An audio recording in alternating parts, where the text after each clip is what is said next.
자, 우리 사도신경으로 영화부 예배를 시작하겠습니다. 전능하사 천지를 만드신 하나님 아버지를 내가 믿사오며 그 외아들 우리 주 예수 그리스도를 믿사오니 이는 성령으로 잉태하사 동정녀 마리아에게 나시고 본디오 빌라도에게 고난을 받으사 십자가에 못 박혀 죽으시고 장사한 지 사흘 만에 죽은 자 가운데서 다시 살아나시며 하늘에 오르사 전능하신 하나님 우편에 앉아 계시다가 저리로서 산자와 죽은 자를 심판하러 오시리라. 성령을 믿사오며 거룩한 공회와 성도가 서로 교통하는 것과 죄를 사하여 주시는 것과 몸이 다시 사는 것과 영원히 사는 것을 믿사옵나이다. 아멘. 영화부 친구들 안녕하세요. 어머니, 아버지들도 안녕하세요. 이제 완연한 봄이 왔습니다. 그치요? 가정에서 봄 잘 보내고 계시죠? 따뜻한 이 봄을 가정에서 보낸다는 게 참 안타깝기도 한데 빨리 코로나가 마무리되고 우리 이 따뜻한 봄을 온몸으로 또 아이들과 함께 바깥에서 또 교회에서 누리게 되는 그날이 속히 왔으면 좋겠습니다. 자, 우리 신나게 찬양 드리시면서 영화부 예배 계속해서 달려가도록 하겠습니다.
자, 오늘 말씀 함께 읽어보도록 하겠습니다.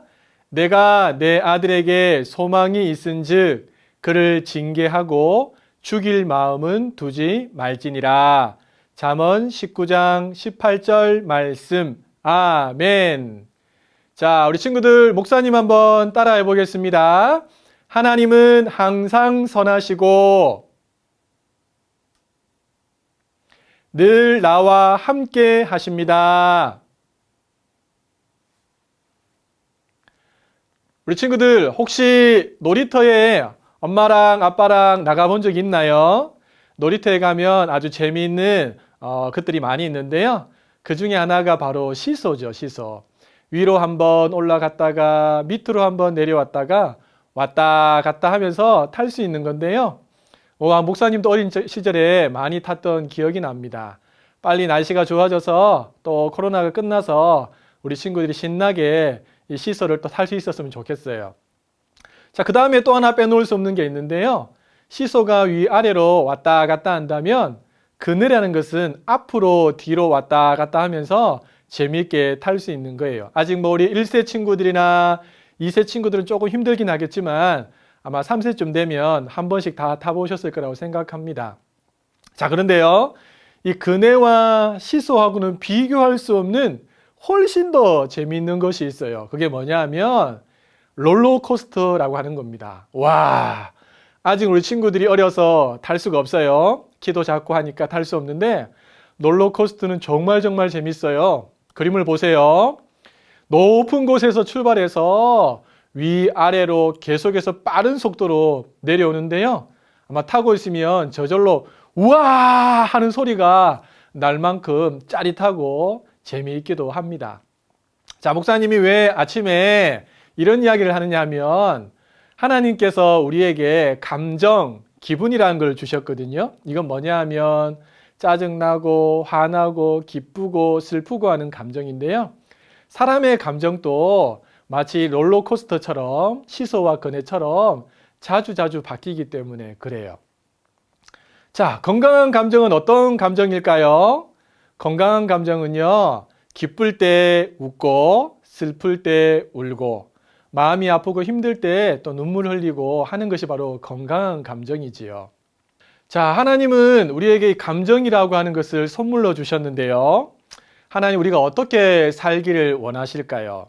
목사님이 두 가지를 이야기할게요. 앞서도 잠깐 이야기했지만 첫 번째는 우리가 기쁠 때 함께 웃어주고 슬플 때 울어주고 또 화날 때는 때로 화를 내는 것, 이것이 바로 건강한 감정을 가지게 되는 또 하나님이 우리가 살기 원하는 방법이에요. 성경에도 보면 우는 자들과 함께 울고 웃는 자들과 함께 웃어라 라고 말씀하셨죠. 그래서 감정을 있는 그대로 잘 사용하는 것도 너무너무 귀한 것입니다. 자, 그런데 두 번째 훨씬 더 중요한 것이 있습니다. 그것은 뭐냐 하면 하나님은 우리가 감정대로가 아니라 믿음대로 살기 원하신다는 거예요. 그림에 보면 두 사람이 감옥에 갇혀 있습니다. 바울과 실라예요. 친구들 감옥이라는 곳 아직 가보지 않았을 텐데 감옥에 가면 기쁠까요? 아니에요. 슬프고 때로는 내가 왜 감옥에 갔지? 이러면서 화가 나기도 하겠지요. 그런데 바울과 실라는 매를 맞고 감옥에 갇혔는데 뭘 했느냐 하니까 하나님께 찬양을 했대요. 어떻게 이런 일이 일어날 수 있을까요? 감정이 고장난 건 아닐까요? 아니에요. 분명히 건강한 감정을 가지고 있었어요. 바울과 실라는요, 약속의 말씀을 믿었어요. 어떤 말씀일까요? 예수님을 위해서 고난받으면 하늘에 큰 상급이 있다는 하나님의 약속의 말씀을 믿었어요. 그래서 예수님의 복음을 전하다가 감옥에 갇혔을 때 몸은 힘들고 마음도 힘들었지만 약속의 말씀을 믿었기 때문에 바울과 실라는 그 속에서도 하나님을 찬양할 수 있었던 거죠. 우리 친구들 가정에서 엄마랑 많은 시간들 함께 보낼 텐데요. 계속 징징징징 거리는 거 건강한 감정 아니에요. 우리 친구들이 하나님의 오늘 말씀을 통해서 들은 것처럼 기쁠 때는 기뻐하고 슬플 때는 슬퍼하는, 그러나 이것이 너무 또 자주 바뀌어서도 안 되겠지요. 그런 건강한 감정을 가지기를 먼저 축복하고요.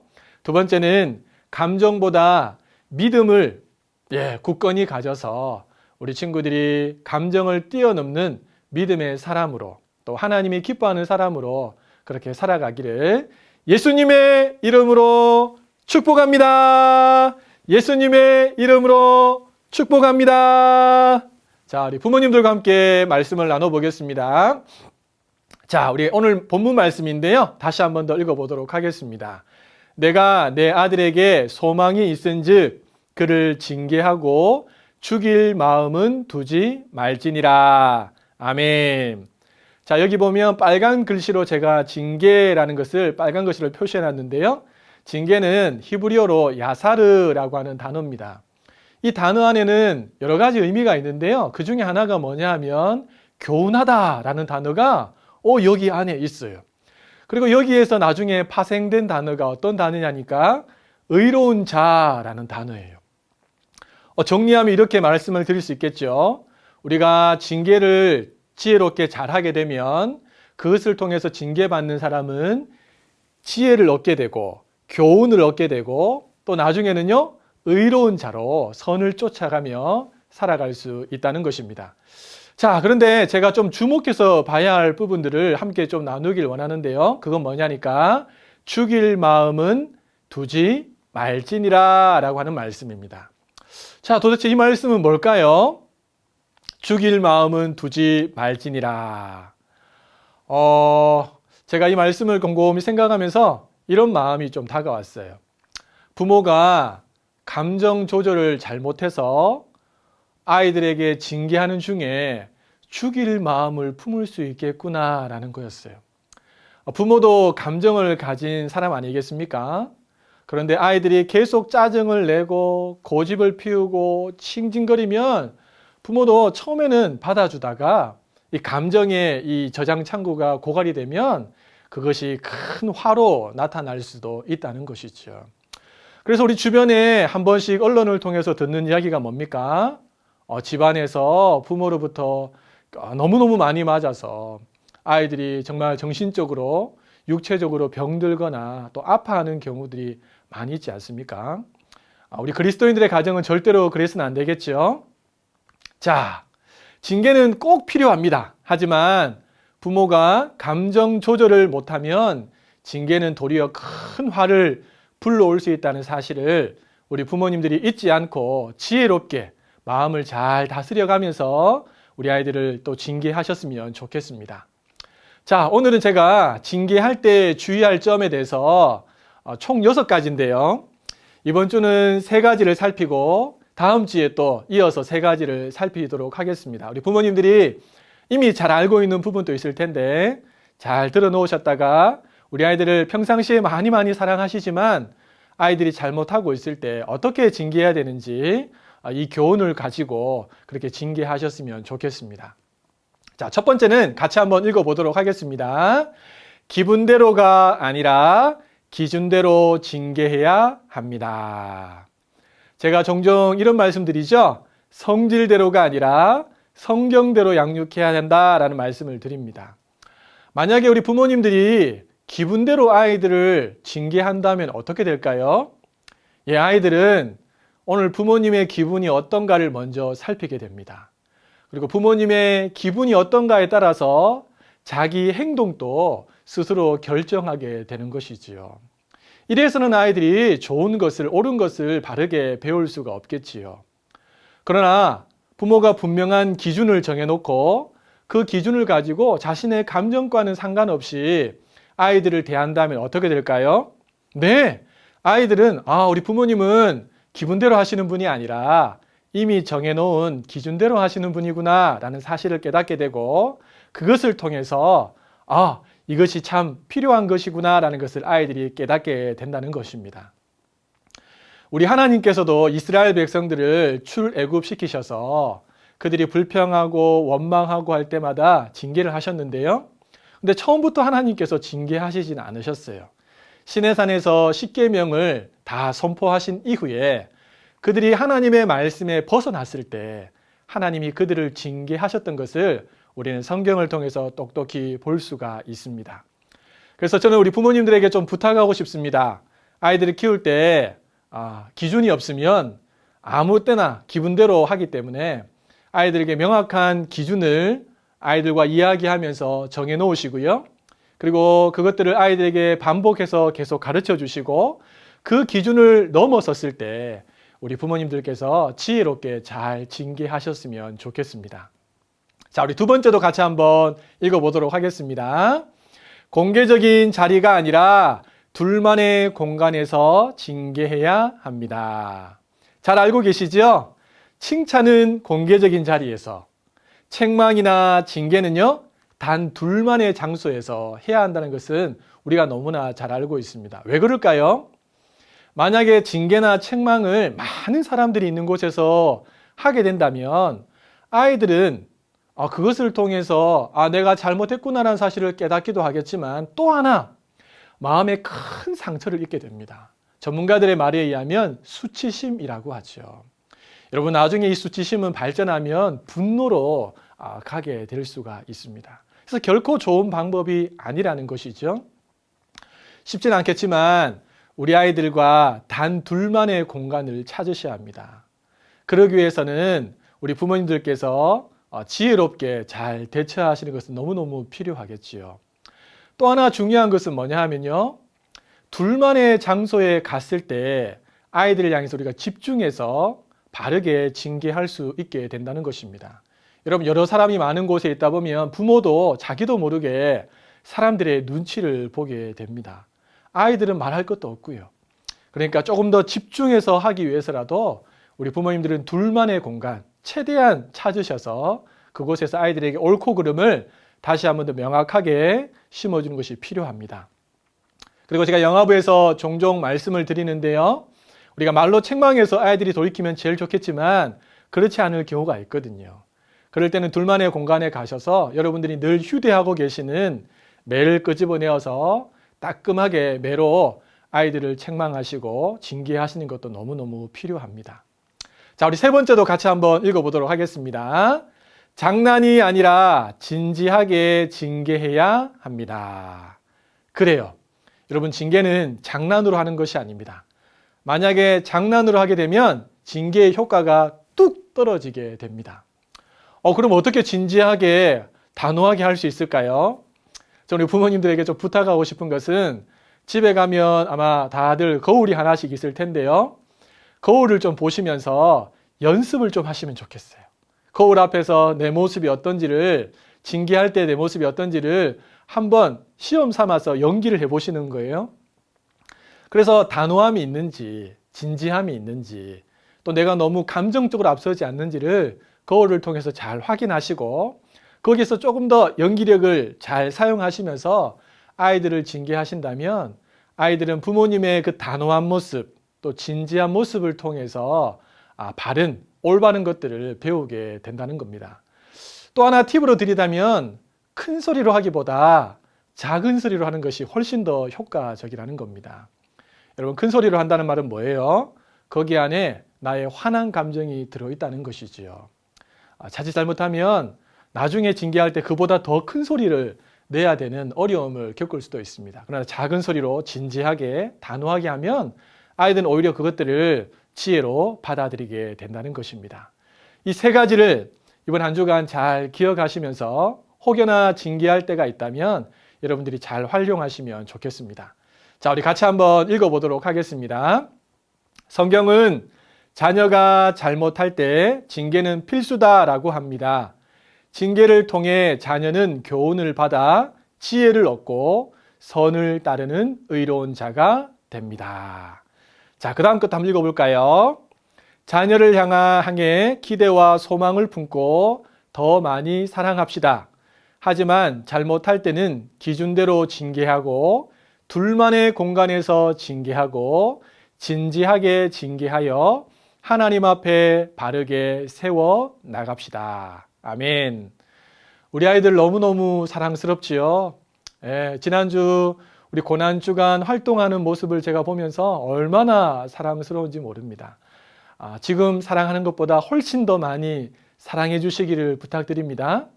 그래야지 나중에 징계할 때도 아이들은 부모님이 나를 싫어해서 하는 것이 아니라 사랑하기 때문에 나의 잘못된 행동을 고쳐주기 위해서 할 수 없이 하는구나 라고 아이들은 깨닫게 된다는 것이지요. 이번 한 주간 또 가정에서 보내는 시간들이 많으실 텐데요. 하나님이 주신 지혜를 가지고 우리 아이들 정말 지혜롭게 잘 양육하시는 그런 믿음의 부모님들 다 되시기를 예수님의 이름으로 축복합니다. 예수님의 이름으로 축복합니다. 자, 우리 시간은 우리 아이들 축복하는 시간입니다. 우리 사랑의 마음을 듬뿍 담아서 사랑의 눈빛으로 또 입을 벌려서 찬양하면서 우리 아이들 머리와 어깨와 또 가슴을 이렇게 끌어안아 주시면서 함께 축복송 부르고 우리 예배를 마무리하도록 하겠습니다. 한 주간 또 주 안에서 평안과 기쁨을 누리시는 한 주간 되기를 축복하고요. 다시 돌아오지 않을 이 귀한 시간, 아이들과 주 안에서 행복한 시간들 많이 쌓아가시는 그런 한 주간 되시기를 예수님의 이름으로 축복합니다. 다음 주에 다시 만나겠습니다. 안녕히 계세요. 시냇가에 심은 나무라 하나님의 사랑 안에 믿음 뿌리 내리고 주의 뜻대로 항상 살리라.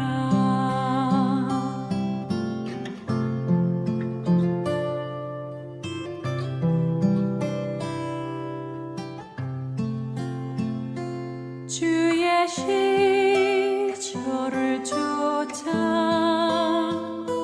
구원 열매 맺으며 주의 영화로운 빛